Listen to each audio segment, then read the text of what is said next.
For more on this story, we can bring in our international affairs editor, Philip Turle. Good morning, Philip. Is there any way Theresa May can win?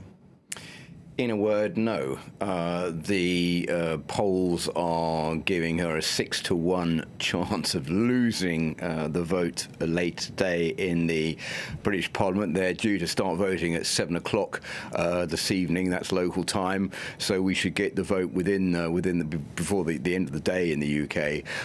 As to know just how she's lost this vote. I mean, there is almost absolutely no way she can win it. The big question on everybody's lips is now, how big is this defeat going to be? If it was a fairly small defeat, which I think she's hoping for, then she will go back to Brussels to try to negotiate some more concessions, if you like, with EU leaders. Not sure they're going to give those to her, but then she'll come back with those to Westminster and try and get another vote. If there's a huge defeat, which is what everyone expects, then that opens the door to all sorts of different scenarios, leading to even a vote of no confidence from the Labour Party in the government, possibility there may be general elections in the UK, the possibility they might even get to have this famous second referendum. There might not be a Brexit at all, and the worst case scenario, which the Prime Minister has underlined several times, is that there will be no agreement at all and Britain would crash out of the EU on the 29th of March with no agreement. So every option seems to be on the table.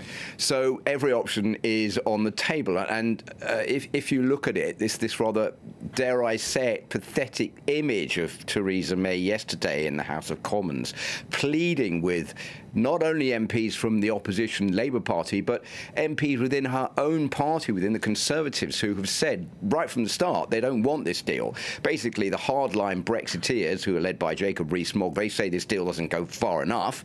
It keeps the UK basically in a sort of watered-down version of the EU, and the anti-Brexit Remainers say, well, we're better off in the EU, we don't want this deal either. So you have a little bit in the middle who are in favour. Now, she's been negotiating for the past 18 months. How did we get to this point? Well, the simple reason is that this is really all Theresa May's own fault. She's made two big errors. The first one was to unleash Article 50, which is going to happen at the end of March, the two-year negotiating period, which come to end on the 29th of March. And the second one was the fact that she called an early election 2 years ago, and that early election has created the situation that exactly she wanted to avoid, and that was she wanted to boost her majority in the House of Commons in Parliament.